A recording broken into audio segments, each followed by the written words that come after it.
My son changed the locks while I was at the hospital, but forgot the house was still in my name. The next time he came home, a new family was living there. I stood in front of the house I had lived in for over 35 years, the one I'd scrubbed clean, painted twice, paid off down to the last cent. But today, the key didn't fit. At first, I thought it was just my fingers trembling. The hospital had released me only a few hours earlier. My right hip still ached from the fall, and the pain meds hadn't quite kicked in. I shifted my weight, tried the key again. It slid in this time, but didn't turn. I looked up. The doorknob was different, shinier.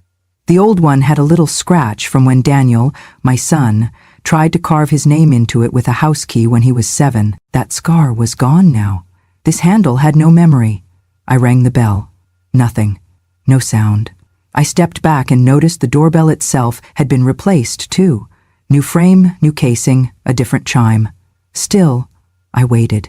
The sun was hot above me. The concrete under my feet cracked from too many summers. I pressed the doorbell again, holding my breath like I had so many times before when Daniel was little, hoping he'd come running, grinning, calling Mom. This time, the door didn't open, so I called his cell. The screen glowed, Daniel Mobile. He answered on the 3rd ring. Hello? Daniel, I said, trying to steady my voice. It's me. I'm outside. The key, your key, it doesn't work. A pause. Who is this? It's Mom, I said softly. I just got back. They discharged me this morning. I took a cab straight home. He cut me off. I'm sorry, he said, and his voice was flat, distant, like a stranger reading from a script. I don't know who this is, but my mother passed away 3 weeks ago. My knees buckled slightly. I gripped the iron gate for support. Daniel, what are you saying? Silence. Then, whoever you are, pretending to be her, it's sick. You need help. I could hear someone in the background, a woman's voice, muffled, then sharp. Hang up! Don't engage. I don't know what game you're playing, Daniel said, colder now, but don't call this number again. And then he hung up. I stood there, phone still against my ear, hearing nothing but the empty dial tone. 3 weeks ago, that's when I was admitted to the hospital. A neighbor had found me lying on the bathroom floor after I slipped and hit my head on the sink. The EMTs said I was lucky. My hip was fractured, not shattered. I'd be walking again within a month, they promised. No one visited me. Not Daniel, not his wife, not even a text. But I had told myself they were busy, probably didn't even know I was in the hospital, that when I came home, things would return to normal. That illusion ended now, right here, under this sky, in front of the house I had cleaned after flu seasons, after birthday parties, after heartbreaks. The house I had once mortgaged again to pay for Daniel's braces. The house where I'd stayed up sewing his Halloween costumes by hand. Now, I wasn't even allowed inside. My hands were shaking. A neighbor passed by on a bike, nodding politely, unaware that the woman standing at the gate, dressed in clean slacks and a wrinkled cardigan, had just been declared dead by her only child.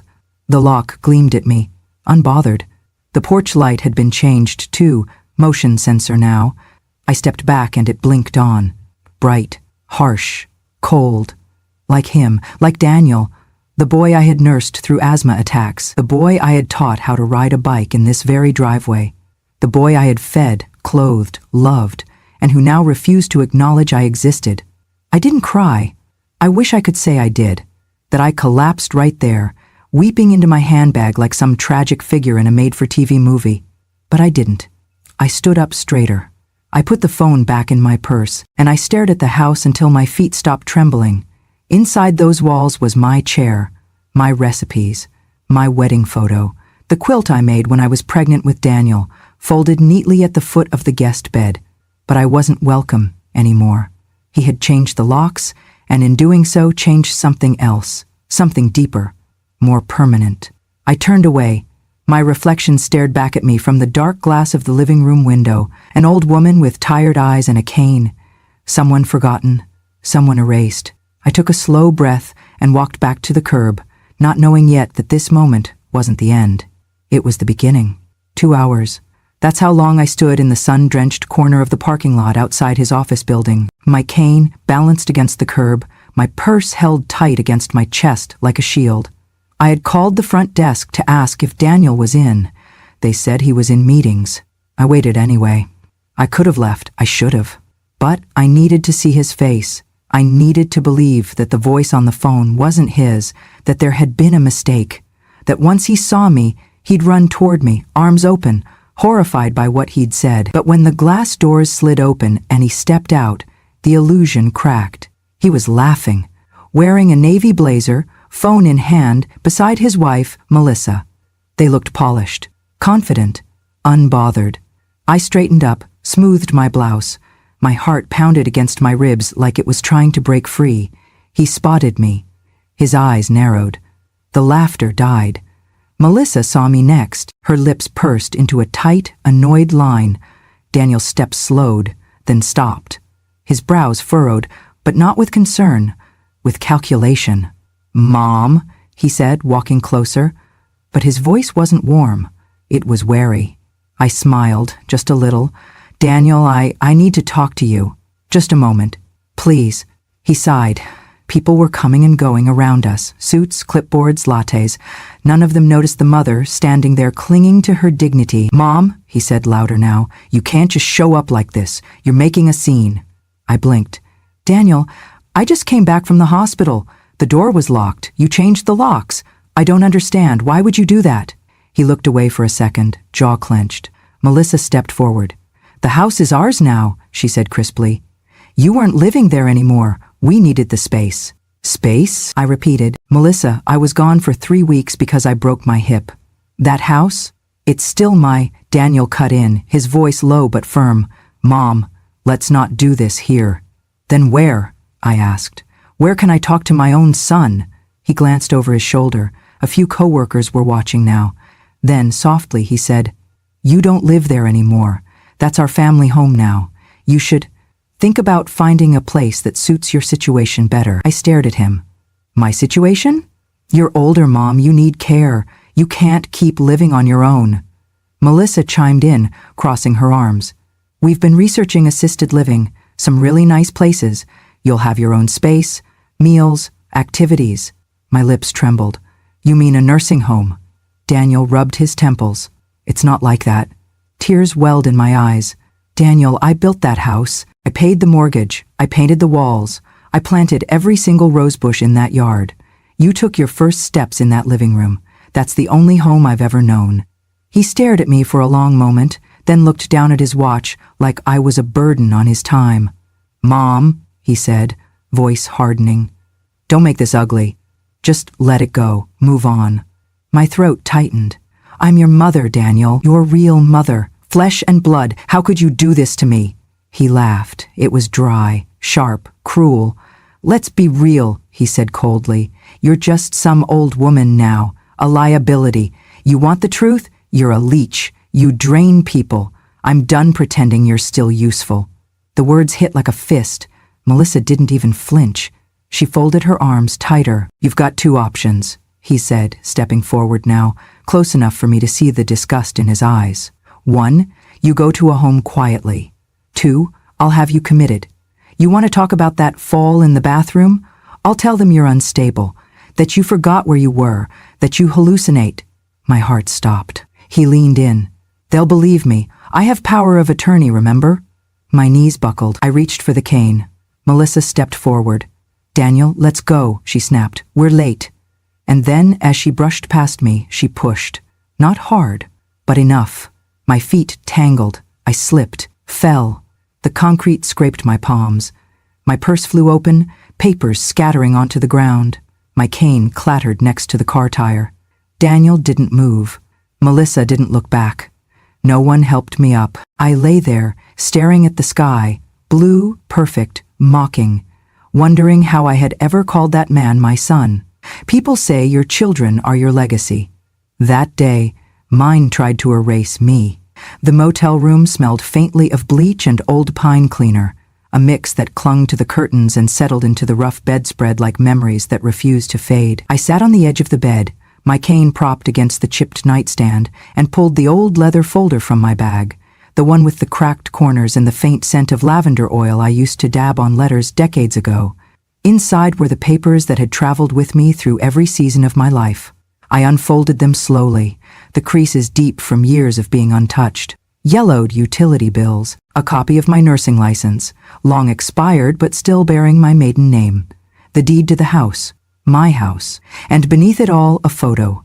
Daniel at age 4, smiling with chocolate on his chin and both hands clutching a teddy bear I'd rescued from a church sale for 50 cents. I hadn't meant to cry, but there it was. Hot, silent grief spilling from the corners of my eyes as I stared at that child. The one who used to call me Mama with sticky fingers and a runny nose. The one who used to beg for one more bedtime story, even after I'd worked a double shift and my legs throbbed like they were filled with gravel. The pain of what had happened outside that office building burned in my chest, but it wasn't the worst pain I'd known. No, that came years before, when I was 32 and a widow. Daniel's father died in a factory collapse. The scaffolding buckled. He was buried beneath steel and silence. They brought me his wedding ring in a plastic bag and told me he hadn't felt a thing. They didn't know what came after, a mortgage I couldn't afford, a toddler who didn't understand death, and a future that shrank like cold fabric in the wash. I took night shifts at the hospital, wiped blood from tile floors, held the hands of dying strangers while my son slept 2 rooms away, unaware that his mother had learned to cry without making a sound. There were months I lived on canned beans and instant coffee so Daniel could have new shoes for school. Years I patched the same winter coat until the lining was more thread than fabric. And then, the house. It wasn't much. A 1-story with squeaky floors and cracked baseboards. But it was ours. I put down the deposit with the money I earned sewing extra shifts together like seams in a wound. I painted the walls myself, planted roses along the walkway despite the arthritis that had started to settle into my knuckles. I remember the day we moved in. Daniel was 8. He ran from room to room, shouting, "Is this one mine?" Like he couldn't believe he'd get his own door, his own window, his own place to dream. I didn't tell him we'd have to eat oatmeal for dinner for the next 6 weeks just to afford the first mortgage payment. That house was more than bricks. It was a promise, a testament, a shrine to everything I'd survived. When Daniel graduated high school, we took a photo on the front porch. I wore a blue dress I'd found on sale, and he wore the same crooked tie he'd worn to his first dance. He hugged me tight, looked me in the eye, and said, "You're the reason I got here, Mom. You're my rock, my heart. This house, it's because of you." I believed him. Even on his wedding day, when Melissa's family took every front row seat and left me in the 3rd row beside the punch bowl, I still told myself it was love, that he was just overwhelmed, that he'd come back to me. I held on to that belief, like a candle in the wind, until he changed the locks, until he told the world I was dead, until he watched me fall and didn't lift a finger. I stared at the folder in my lap, at the deed with my name on it, and wondered how something that felt so permanent could become so fragile. How a son who once ran to me crying when he scraped his knee now looked at me like I was a burden too heavy to carry. How a woman who gave everything could become invisible. 30 years of silence, of sacrifice, of saying yes when I should have said no. And now I was a ghost outside my own home. My fingers traced the edge of the photo again.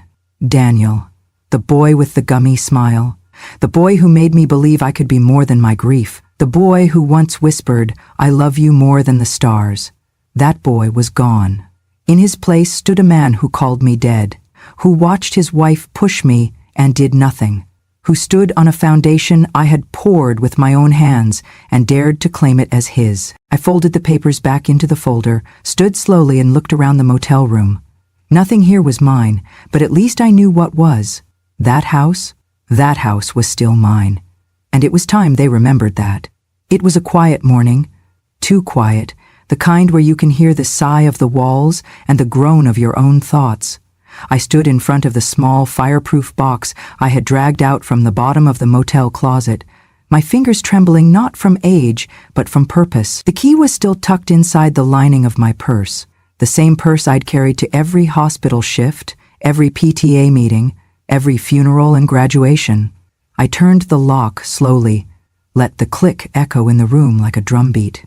Inside, beneath a stack of expired IDs and my wedding ring wrapped in velvet, was the red folder, the deed, my name, in ink that had not faded, Margaret Langley, sole proprietor. No sign nods, no transfers, no trusts. The house, the one I had bled for, sacrificed for, built a life inside, was still mine. Legally. Entirely. I sat down at the tiny motel desk, the one with the chipped edge and the fake wood grain, and I opened my laptop. I hadn't used it since before the fall, but the muscle memory was still there. Username, password, login. I searched for the name I remembered from years ago, Kelsey Tran-esque. She had been a bright young paralegal fresh out of school when I met her. Her grandmother had been one of my patients. Back then, she'd brought me tea during overnight shifts. Now, she was a practicing attorney with her own small office downtown. I sent her a message with a subject line that read, "Urgent, property rights." She called within the hour. "Ms. Langley?" she asked, voice still calm and warm. "Is everything all right?" I told her everything. Not all the feelings, not yet, but the facts. She didn't gasp.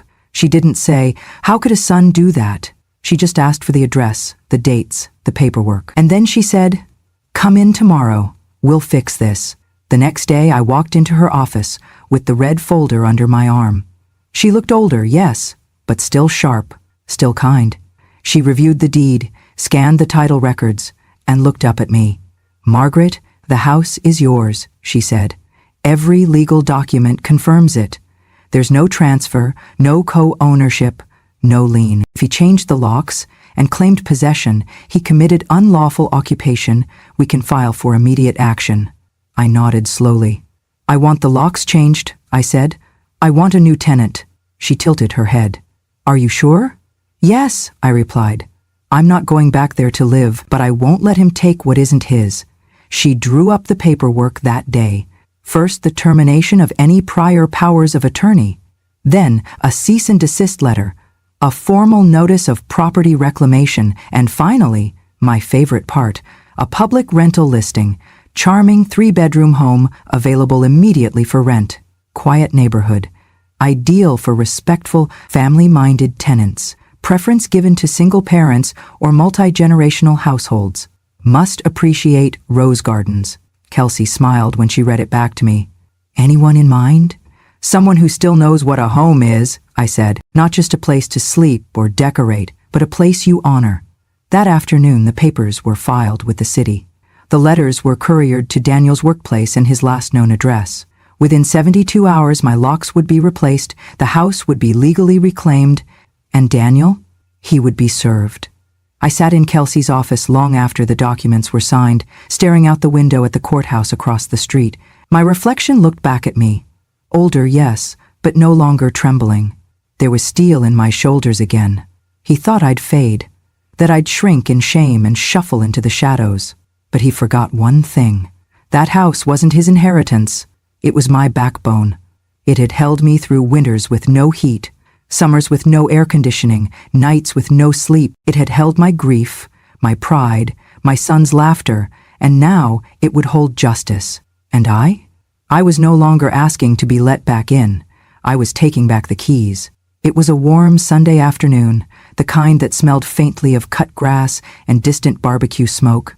The kind of day that once meant lemonade on the porch, crossword puzzles in the shade, and Daniel's laughter echoing down the hallway. But not this Sunday. This Sunday, Daniel came home and found it no longer was.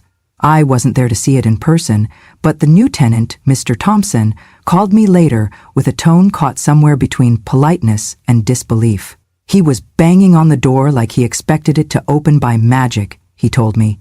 Didn't even knock first, just started twisting the handle like it belonged to him. It didn't, not anymore. Earlier that week I had signed the rental agreement. Mr. Thompson was a retired school principal, widowed, raising his teenage grandson. He'd seen the ad, called me with a voice that reminded me of an old radio announcer. Respectful, calm, honest. I liked him instantly. When I handed him the keys, he had tears in his eyes. "Are you sure?" he asked. "This is a beautiful home." "I'm sure," I said. "Just treat it like it mattered to someone once." And now, only 5 days later, Daniel stood outside that same house, dumbfounded to find the lock no longer obeyed him. The gate had been changed too. New keypad, new code, no more click of a familiar latch. He stood there in his crisp button-down shirt and sunglasses, still dressed like he had a reputation to protect. He pressed the doorbell, and it sang out a gentle chime. The door opened. Mr. Thompson looked him up and down calmly. "Can I help you?" he asked. Daniel blinked. Yeah? I'm here to see my mom."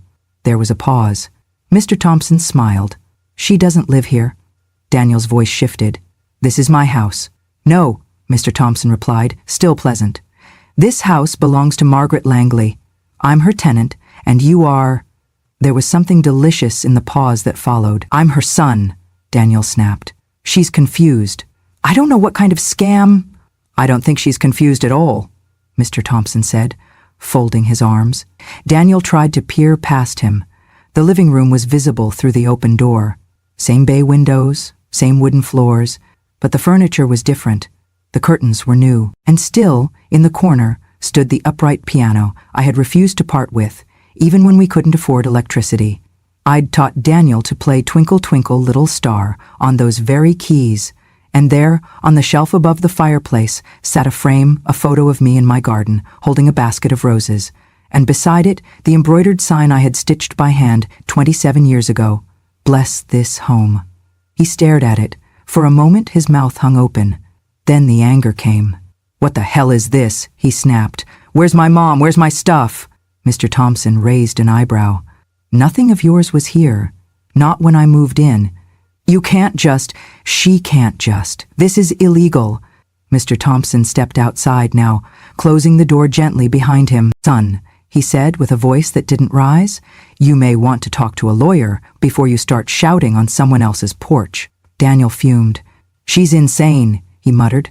"She's old, she's confused, she's the legal owner," Mr. Thompson cut in, "and from what I understand, she's sharper than you think."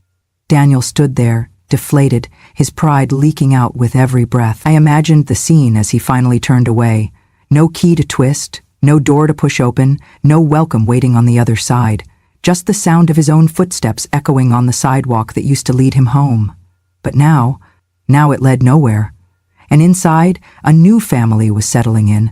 A man who watered the roses, a grandson who played the same piano Daniel once had, a house that still whispered memories, but to someone who listened. That evening, I sat in my small apartment with a cup of tea and my feet tucked beneath an old quilt. My phone buzzed once. A message. From Daniel. Went by the house. "What the hell is going on, Mom?" I didn't reply. Not because I was angry, but because I didn't owe him an answer. He had made his decision the day he changed the locks. Today, I simply returned the favor. The first message came at 6:42. I saw the screen light up beside my bed before I even opened my eyes. I didn't need to read the name. I knew who it was. "Mom, I'm sorry." I stared at the words for a moment, thumb hovering over the screen, then set the phone back down. No reply. By noon there were 3 more. "I didn't know the house was still in your name." "We thought the paperwork was already switched over." "It was Melissa's idea. She pushed for it. I just went along with it." Blame, scattered and vague like a child spilling a glass of milk and pointing at the wind. I sat at the window with my tea, watching a pigeon hop along the edge of the courtyard. It pecked at crumbs and twitched at shadows. I thought about how many times I had watched Daniel do the same as a boy. Dart from corner to corner of our kitchen, tugging on my apron, asking for, "Just one more cookie, Mom, please." That boy was gone. By evening, my phone buzzed again. "We're having a hard time, okay? Melissa's job isn't stable. Rent is high. The baby's been sick. We need that house." There it was. Need. Not love, not remorse, not, "How are you?" Just need. I placed the phone face down and returned to my crossword puzzle. 6 letters, starts with V, means unspoken pain. I smiled. Vacant. Fitting. 2 days later, a bouquet arrived at my door. White lilies. My least favorite flower. Too funereal, too self-important. No note, no name. I left it outside. By dusk, the petals began to brown. The next message was longer, 7 lines in total. I was scared. You being in the hospital, it shook me. I didn't know if you'd make it. Melissa thought it would be better to move on. We didn't mean to hurt you. Please, can we talk?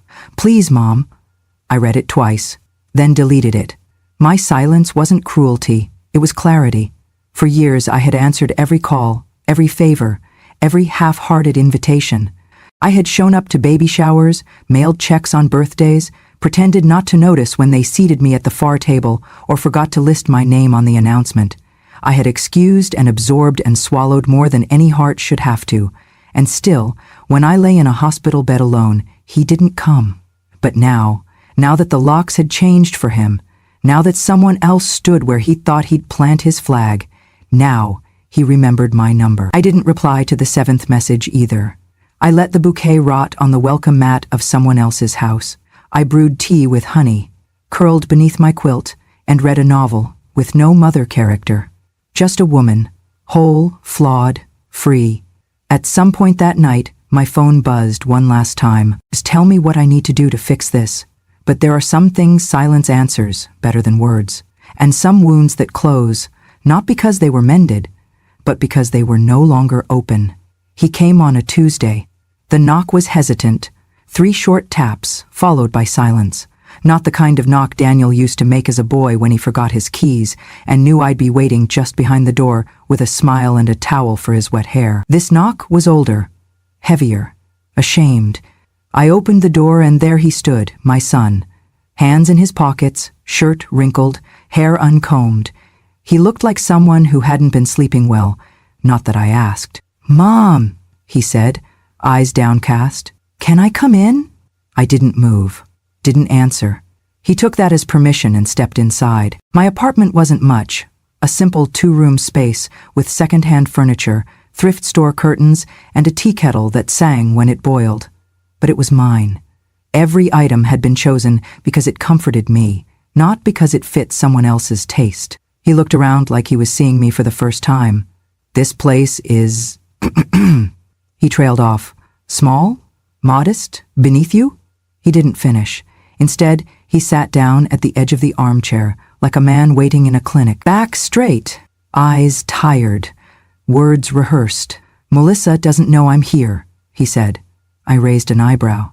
"She doesn't know I changed the locks," he added. "She thought you gave us the house.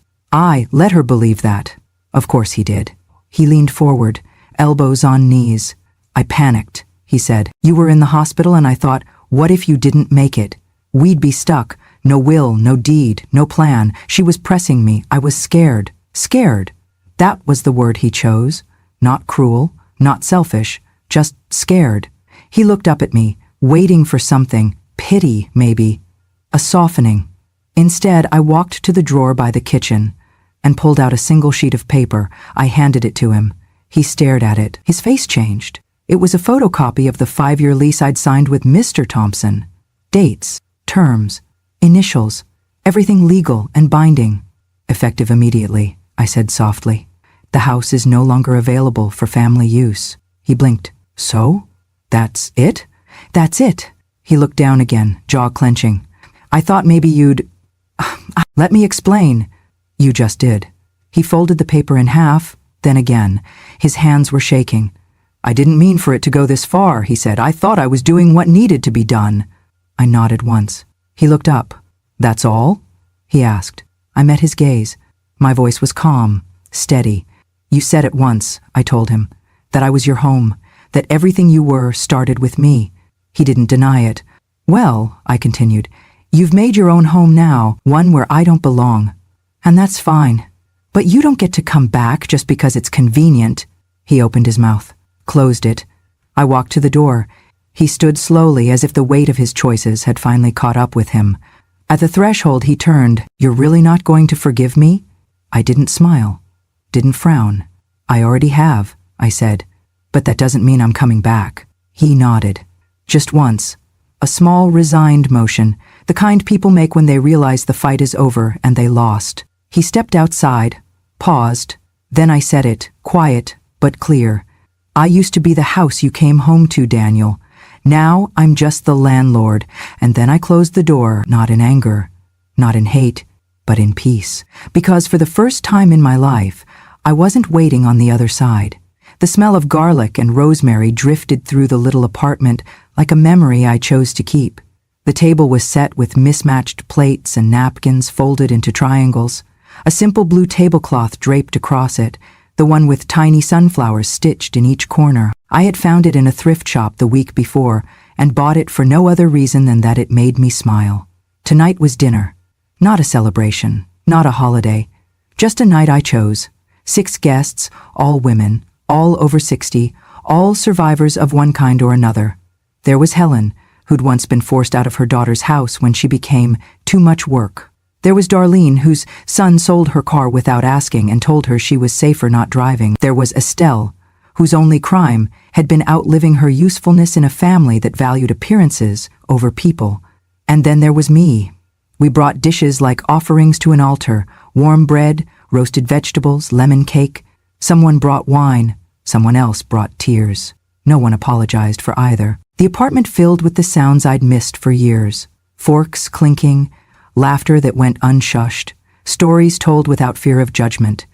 No one asked for permission to speak. No one waited to be acknowledged. For once, we weren't being hosted. We were simply seen.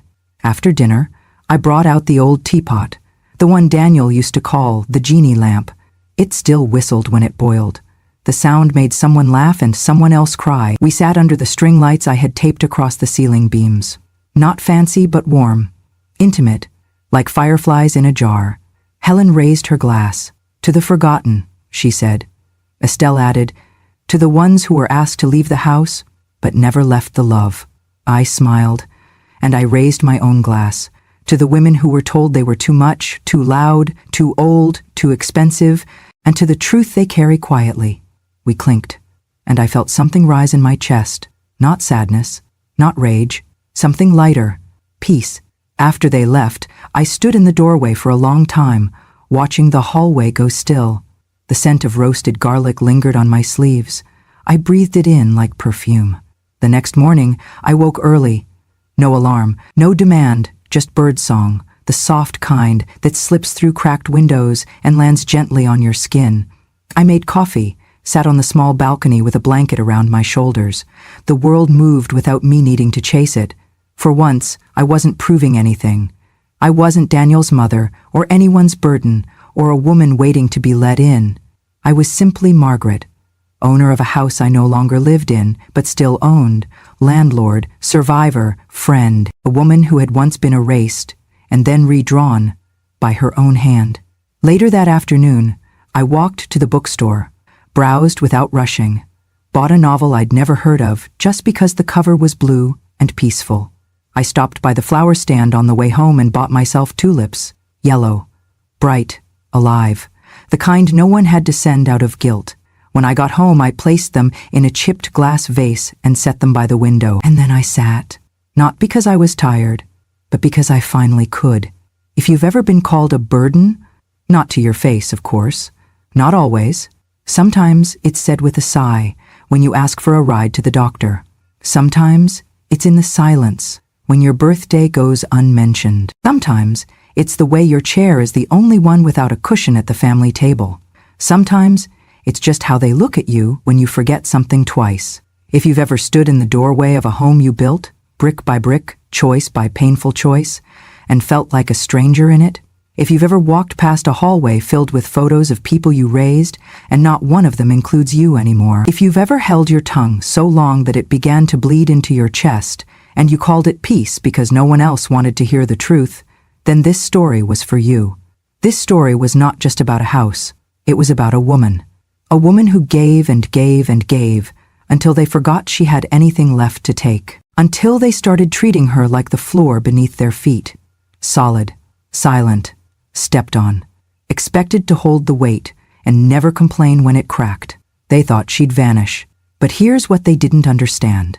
A woman who has nothing left to lose, has nothing left to fear, a mother who's been cast aside, becomes a force of reckoning when she finally turns around and sees what she's been carrying, and a grandmother who's been quiet too long will speak with the power of every moment she stayed silent just to keep the peace. So if they ever made you feel like you didn't matter anymore, if they ever told you, outright or in subtle ways, that your time had passed, that you should sit down, hush up, fade out, let me remind you, you are not invisible. You are not the background of anyone's story. You are not just a support beam for someone else's success.